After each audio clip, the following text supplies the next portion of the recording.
हम सब की ये ख्वाहिश बहुत ही है, जो सब की है, हर नमाज में, हर दुआ में, हर आलम दीन, हर उलमा इकराम, हर पीर फ़कीर, हर आदमी यही दुआ करता है कि ए रब्बुल इज़्ज़त हमें शैतान के शर से बचा, हमें शैतान से दूर रख, शैतान को हमारे नज़दीक ना आने दे, शैतान के तमाम वसवसों से हमें अपने प्यारे महबूब सल्लल्लाहु अलैहि वसल्लम के सदक़े से, उसके वसीले से हमें शैतान के वसवसों से बचा और हमें नेक अमल, नेक काम करने की तौफीक अता फरमा।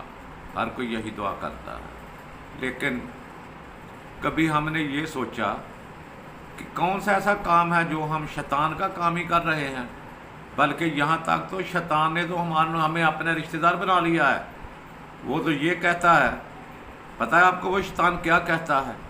वो ये कहता है कि जो अज़ान सुनकर नमाज के लिए ना जाए वो मेरा बाप है, ये शैतान कह रहा है।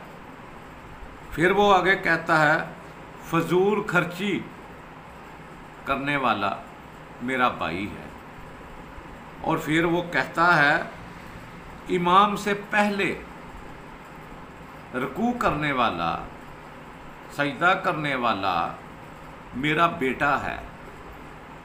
और मज़ीद क्या कहता है, मेहमान आने पर मुंह चढ़ाने वाली, यानी कि गुस्सा करने वाली, बुरा भला कहने वाली औरत मेरी माँ है, और सर पर दुपट्टा ना रखने वाली, नंगे सर चलने वाली मेरी बीवी है।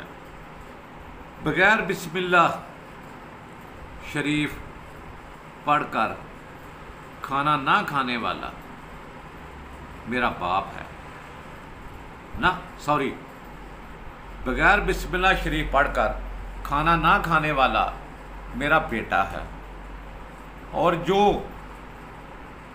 इस पैगाम को दूसरों तक पहुंचाए वो मेरा बहुत बड़ा दुश्मन है। तो अब सोचने वाली तो बात ये है कि हमने शैतान को दोस्त बनाना है, शैतान को रिश्तेदार बनाना है, या शैतान का दुश्मन बनना है। ये हम सब ने सोचना है।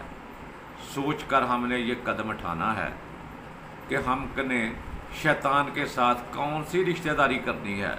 उसका बाप बनना है, उसका बेटा बनना है, उसका भाई बनना है, और मेरी जो माएँ बहनें बेटियां हैं उन्होंने शैतान से क्या रिश्तेदारी करनी है। ये हमारी अपनी मर्ज़ी है, हमारी अपनी सोच है। ये तो हमारा काम है ना कि हमने किस तरफ जा रहे हैं, किधर जा रहे हैं। शैतान तो हमें पूरी रिश्तेदारी उसने सुना दी है, आगे बनना या ना बनना हमारा काम है। तो थोड़ा सा टाइम निकाल कर ज़रा सोचें ज़रूर कि हम जो भी काम कर रहे हैं, आया कि वो शैतान की मंशा के मुताबिक कर रहे हैं, और वो जो काम हम कर रहे हैं शैतान की रिश्तेदारी वाला कर रहे हैं। अगर कर रहे हैं तो हमें खुद इससे बचना चाहिए।